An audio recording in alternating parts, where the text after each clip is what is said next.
Good morning, everybody. It's your girl Miracle Sims, and you're listening to God, Sex, and Love. Your daily dose of inspiration and juice. It is October the 25th, 2023, and today the topic is fruit inspection. Happy Wednesday, y'all. Happy Wednesday. I hope that you all had a wonderful Tuesday. A wonderful Tuesday. Mine was just fine. Do y'all appreciate the fact that regardless of whatever time it is, your girl will go ahead and do the juice? Because yeah, it's like after 9 right now. But hey, here's the juice, y'all, for today. And I hope that you guys are encouraged and inspired by it and everything like that. I woke up to some interesting dreams this morning. One I think might have been resonating. I won't get too deep into it, but I think this might be a good time to shout out my friends over there at Mom Bomb, because Miss Heather of Mom Bomb was in my dream, and and I happened to reach out to her in reference to it, and it seemed that if whatever I was sharing might have been encouraging and inspiring to her. So to God be the glory, I'm glad to be used and everything like that. So that was an interesting dream. I think I had maybe 2 other dreams last night. I wrote down 2 of them, but like I said, I'm trying, y'all. I'm trying to do better about keeping up with those things that the Lord is telling me in my sleep. But yeah, y'all. So hey, this might be a reminder for you, friend. If the Lord is speaking to you through dreams and visions and things of that nature, then hey, take some time to, seek Him for the wisdom to interpret it. Take time to write them down. Whatever you guys may do. Like I said, I'm trying my best to do better about that. And it came in handy, at least this morning. So yeah, shout out to Mom Bomb and shout out to Miss Heather and everything like that. I don't think there's too much to tell y'all from yesterday. I mean, I ended up having another meeting with the ladies that I had a meeting with last week. And it was nice.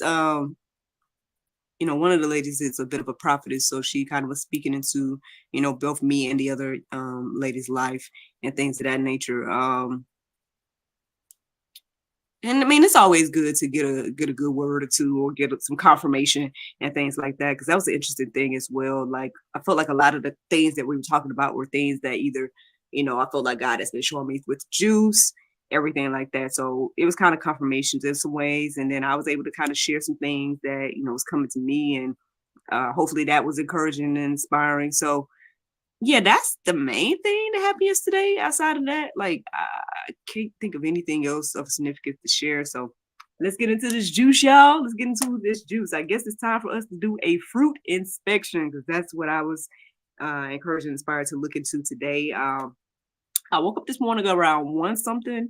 I made a note of it and stuff. And then the next thing I know, I woke up around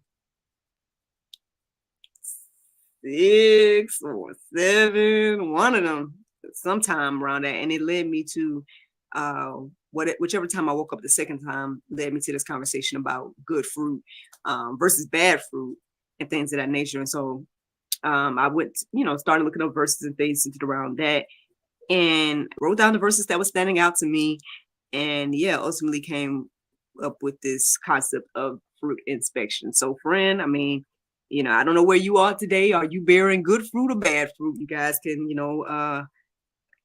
I guess make that observation, ask the Lord, and decide. But here goes some verses that were standing out to me this morning, and I hope that they will be encouraging and inspiring to you. So Galatians 5:22 and 23 says, "But the fruit of the Spirit is love, joy, peace, patience, kindness, goodness, faithfulness, gentleness, self-control. Against such things there is no law." So yeah, I know at one point before I started writing down verses and whatnot, I was asking the question of like, well, what is good fruit and everything like that? Because you hear it all the time. You hear like, okay, you'll know them by their fruit. And, obviously there's good fruit versus bad fruit. And it's like, well, what is examples of good fruit and bad fruit? Well, here's a start right here. All those different things are representations of good fruit. As I was going deeper about that idea, one thing I was receiving is that obviously you have to be connected to the vine, which is Christ, to even bear this good fruit of love, joy, peace, patience, kindness, goodness, faithfulness, gentleness, self-control, and everything like that. So, I mean, obviously you guys can go deeper. There's plenty of verses in the go deeper section for you guys to peruse and let marinate on your heart, souls, and minds. But again, I'm just going to share some of the verses that were standing out to me. So Matthew 7:17 and 18, it says, so every healthy tree bears good fruit, but the diseased tree bears bad fruit. A healthy tree cannot bear bad fruit, nor can a diseased tree bear good fruit. I mean, hey, this might be deep thoughts right here and everything like that. But I guess again, we should ask ourselves: are we a healthy tree or a diseased tree? And then obviously the fruit you're bearing will let you know which one you are. But it's also saying here that again, a healthy tree can't bear bad fruit, and a diseased tree can't bear good fruit. And that's very interesting because like, how can I say this here? Like, because I think sometimes we get confused, right? When people are, I guess, with this concept of, I guess, being a quote unquote good person, right? And then you do all the things and you're like, see, because I did this and I did that, X, Y, and Z. And in this moment, I'm reminded a little bit about what me and the other ladies was talking about yesterday. The prophetess was sharing like,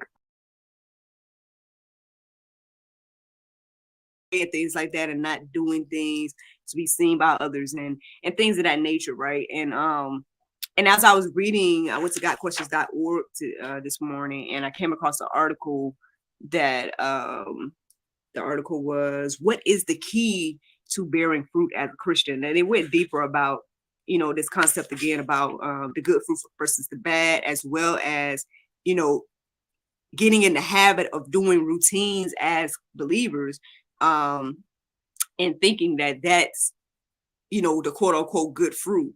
But then the truth comes out really what's in your heart, because you start to see like, okay, are you exuding the fruits of the spirit, or are you just kind of doing things out of habit and routine? Are you being more like a Pharisee and a Sadducee versus being a true follower of Christ and things of that nature? And so again, you guys can go deeper about that, whether you are healthy or diseased, and things like that.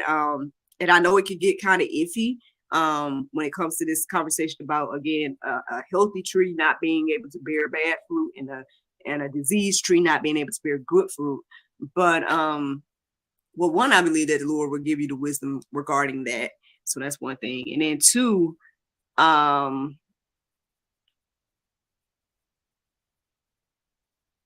just because you're doing good things doesn't mean that it's good fruit. I guess that's what I'm receiving in reference to that. Y'all can go deeper about, again, you and your personal life. But yeah, let me keep sharing with y'all these verses because, yeah. So Matthew 12:33, it says, either make the tree good and its fruit good, or make the tree bad and its fruit bad. For the tree is known by its fruit. Once again, this is doubling down on this conversation, y'all, about whether the tree is good or bad. And I think I know I've heard this be said. It's like they say the scariest verse in the Bible is the verse that reference that everybody that says Lord, Lord is not going to be a, I guess, citizen of heaven, and things of that nature. They're gonna say, hey, I did things in your name, but he's gonna say, depart from me, I never knew you. Like, that is a scary place to be. I guess I think about it every now and then, like, I don't want to be like that. I want to be actual, I guess, bearing good fruit and being a good steward and being, I mean, I guess any representation of good, I think I personally would like to be. But like I said, that just gets so iffy though, right? Like, I don't know if I'm the only one thinking this today, but basically, like, because it's like, okay, well, Lord, how can people do good, right? Because there are bad people that do good things, right? And then there are good people. Are there good people that do bad things? I mean, again, we've all sinned and fallen short, so I guess in that regard. then yeah, there are quote unquote good people that have done bad things. And then remember, none of us is good. That's another thing that the Bible lets us know as well. Y'all can go deeper about all this. I'm just telling y'all the different things that came into my heart and mind as I'm reading these verses right now. And I hope that I'm not, added to confusion here because I'm sharing like the thoughts that, that we all could probably have in reference to this. Cause then it's like, well, if I'm doing good, that means I'm bearing good fruit. Or if I'm doing bad, then yeah. I mean, I guess again, if we truly want to know whether it's good fruit or not, we have to go back again to the fruit of the Spirit. Is it, are the things we done in love? Are you doing it with joy? Do you have peace? Do you have patience? Do you have kindness, goodness, faithfulness, gentleness, and self-control? Again, like I said, that article at gotquestions.org should shed a little bit more light on that as well. But again, like you and God know, like in your heart, whether or not the things you're doing is for a show, right? Or are you doing it just out of the goodness of your heart and things of that nature. So yeah, something to think about, man. Something to think about. Now, Matthew 7:19, it says, every tree that does not bear good fruit is cut down and thrown into the fire. Whew. Now, we all know that they say end times about, the fire and, obviously the Satan and, the false prophet and they're, all going to be into this lake of fire. So it could be literal, that again, if you do not bear good fruit, you'll be thrown into the fire.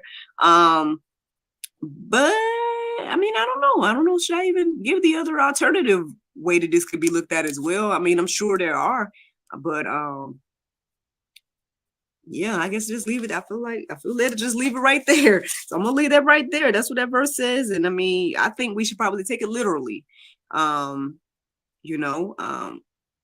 And that again should encourage us and inspire us to again bear the fruits of the Spirit, hook up to Jesus, and then therefore bear good fruit. Once again, we got John 15:2. It says, every branch in use that does not bear fruit, he takes away. And every branch that does bear fruit, he prunes that it may bear more fruit. So there you guys go. I mean, at this point, I hope that you all are encouraged and inspired to do a fruit inspection because that's ultimately the juice this morning. Again, I mean, this seems to be a serious choice and thing. I mean, again, if we take it literally what the Bible is saying, that every tree that does not bear good fruit will be cut down and thrown in the fire. And hopefully, again, that will encourage us and inspire us to, stay true to the vine, like hook up to the vine, bear those fruits of the Spirit, and then ultimately bear more fruit because once you start doing that, he'll prune you so you're able to do more. So that's the juice this morning, y'all. I hope that encourages you and inspires you. The Bible verse of today is Joel 2:1. It says, blow ye the trumpet in Zion and sound an alarm in my holy mountain. And let all the inhabitants of the land tremble, for the day of the Lord cometh, for it is right or nigh at hand or right at hand. You guys can look again and see what that verse says, just in case I jumble some things up. But yeah, that's the juice this morning, y'all. Y'all have a wonderful Wednesday, and I look forward to talking to you all on tomorrow, if the Lord's will. Bye-bye. There you go. Facebook, YouTube, Rumble. Anybody listening to the sound of my voice, I hope that you all are encouraged and inspired. Look, to give yourself a fruit inspection and everything like that. I hope that everybody listening to the sound of my voice are being pruned and are going to be flourishing and bearing more fruit and things of that nature. But if not, then hey, man, there's hope for you, at the end of the day, because of what Christ has done, coming to earth, dying and raising again, making a way for each and every one of us and things like that. All you got to do is hook up to the vine and then you start to bear some good fruit. So there you go. Y'all can let those things marinate on your heart, souls, and minds. Like I said, go deeper. Plenty of verses in the go deeper section to look at and again peruse and let marinate. And yeah, I guess I'll talk to y'all tomorrow if the Lord's will. Bye-bye.